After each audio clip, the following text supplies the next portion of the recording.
Hey guys, today we have a 4v4 and I'm going to show you what to do when one of your teammates drop. The answer to that is teamwork with whatever you have. As always, I always open with a Z-lot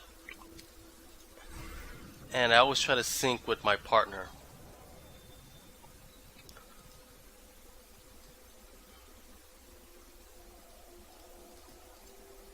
As you can see, I done that.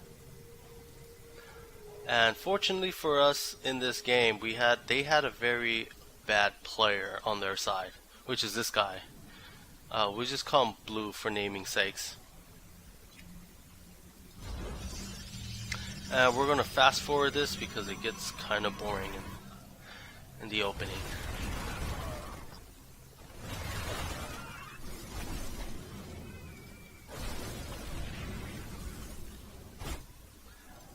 Of course, I open with a double Z-lot, and I wait for this middle lane to finish. When it finish blows up, and I can make my immortal in the mid lane.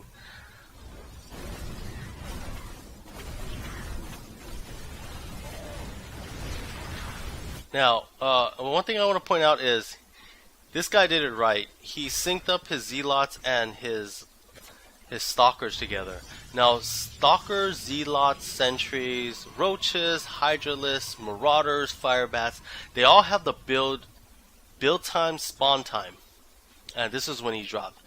And it's always best to do what I did, to try to sync everything together with your teammate so they can come out together, because you know these units fights better together.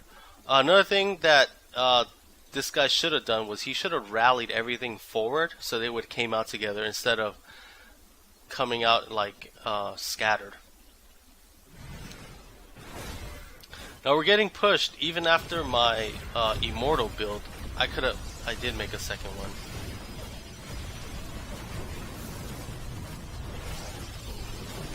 And then I was able to make a cannon back here to help us defend. And this guy made the early pylon for that, and I think he transferred me that money to build his cannon, which was exactly what I said. Great teamwork is how you win, especially when you have one of your teammates drop.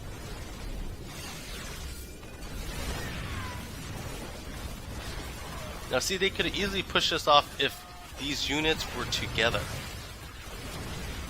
And instead he lost some hydralisks, now he lost another roach. And once you're pushing back, when you have this mineral about over 200, he should have pylon.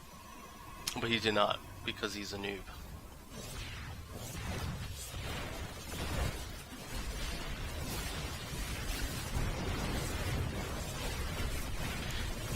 I always like to hotkey one of these builders that dropped, or anybody that dropped.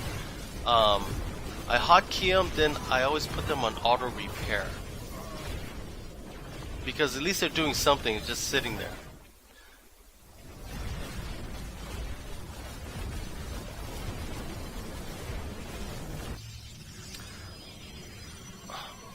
Another thing I like to point out is don't mix and match. It's always best to kind of stick with one race if you're planning to go with whatever your build is at your end game.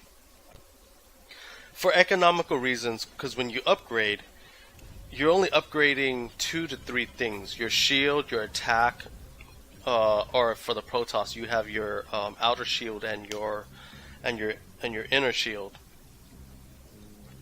So when you mix a match like this, it's really hard to determine what your end game is. And he did not read his partner. His partner is going mainly ground. It's okay to make a little bit of ground and go for air later,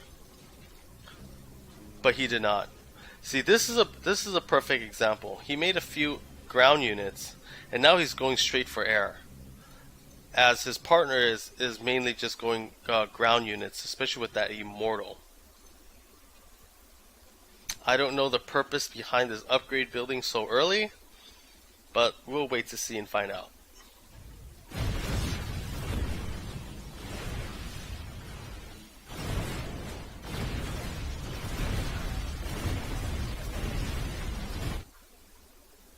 Now, as my partner here, he made one immortal. He started going for air now, which is great. And here I finally made my pylon. And like I said, I hotkey the other builder, and I make that second pylon using my minerals. Right when it gets to 275, I'll make it. It will go randomly to any of my teammates, but that extra little bit of income helps. I believe I forgot to tell him. I canceled by accident. I think I forgot to tell him that, you know, the extra pylon went to him, black, up here.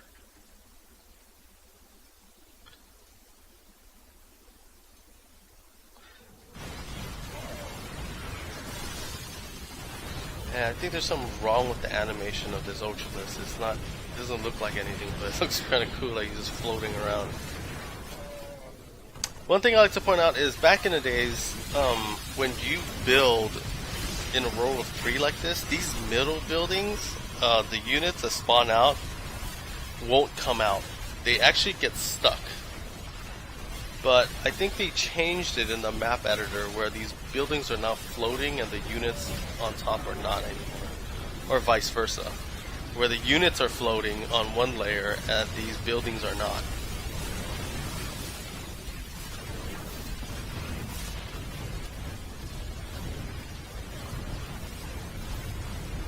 This is a great time that you know, we're upgrading our stuff because we're pushing. I'll fast forward for a bit. And we forced a nuke on their part. I think it was on top. Yes, we forced a nuke.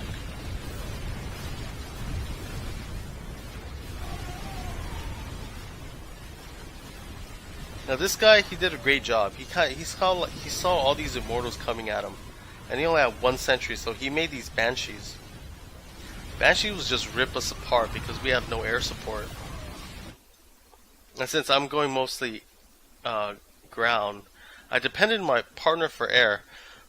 He made voids. I don't really agree with voids. They have a higher attack power and armor, but they don't have that reach like a carrier or a Tempest. I think they're above average, but for that cost of 250, I would rather just went with a carrier instead because they have the higher hit point and reach. While voids, they attack ground and air, but they do a focus attack that gets stronger in time. As you can see, this beam. See, you saw how stronger it got. But I don't totally agree with voids at all. Another thing is don't build on the bottom lane unless you really know what you're doing. I would never build this low down here, ever. I would try to build mid, just so I can help top and bottom. We're gonna have to nuke. It's always best to nuke when they're together like this, because you can see you can hit all of them all at one time.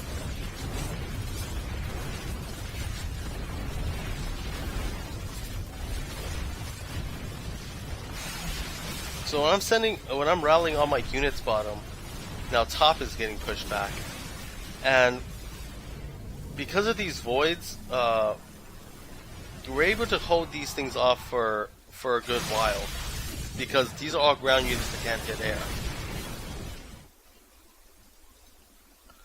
I'm trying to school my partner here to my bottom teammates here to play air, which he does listen. Even though if you're not a good player, as long as you listen to somebody who is good, it helps a lot. It really helps. Don't be a jerk in the game, even though a lot of times I am.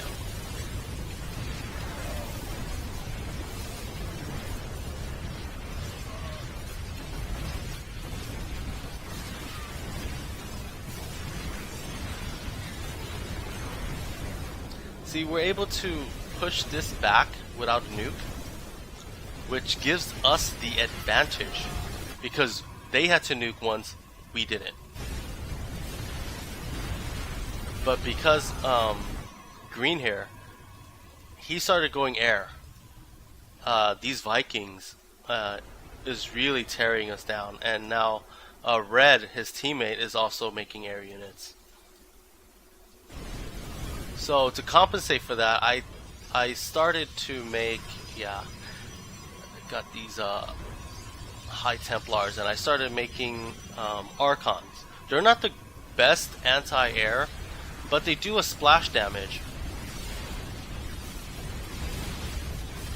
And they have a little stronger armor. A little, not that great.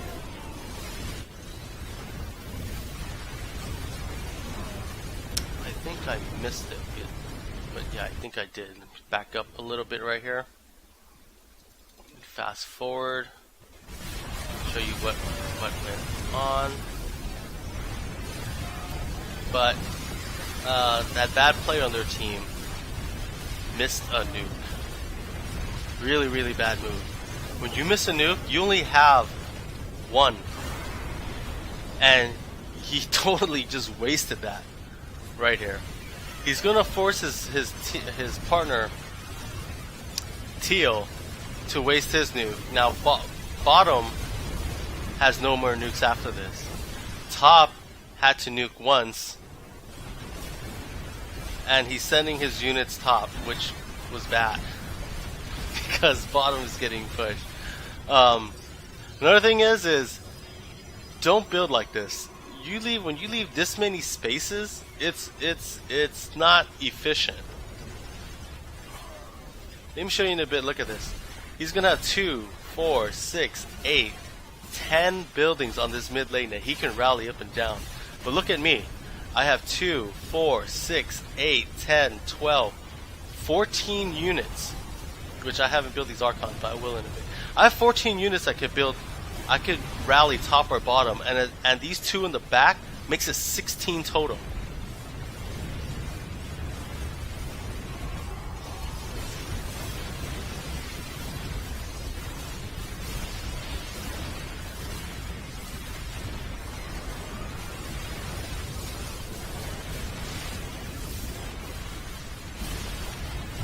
They had to make 3 pylons to push this back, and they had to use the Odin nuke for this.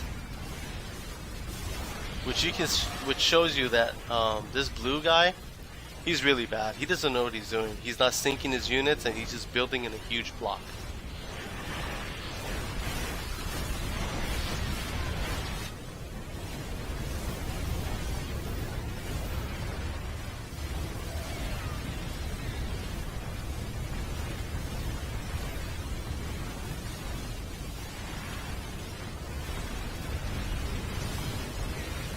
When our air and our ground units get separated, it's really bad for us because look at this Banshee. This Banshee is just ripping up Immortals, and we can't do anything about it because our air is stuck in the back, and it's going to get separated even further here. That's why you have to make some ground units that hit top, like this Archon, but I only have one. Same example here. They mostly made ground units, and they didn't make much air units. Very few. Very, very few, as you can see. And they're fighting them from the back. Well, up here, these Broodlords are just hitting them, and they can't do anything about it. And I think we could push this back, and we didn't even have to use any.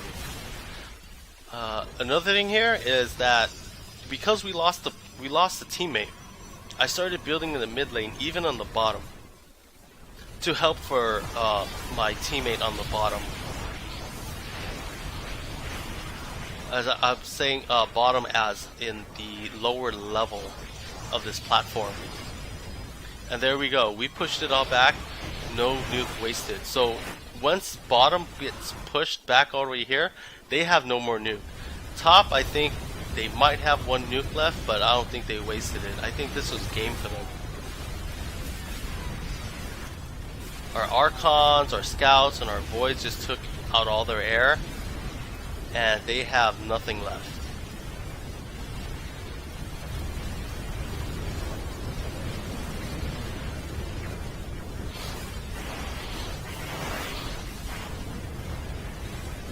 And there we go. One guy dropped, and now their whole team is falling apart.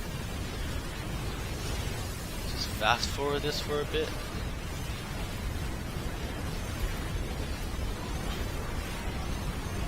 That was their Odin nuke in the back right here.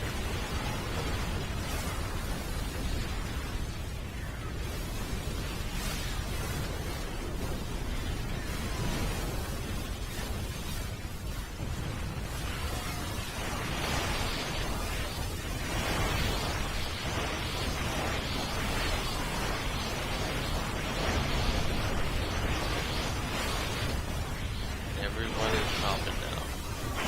Dropping like flies.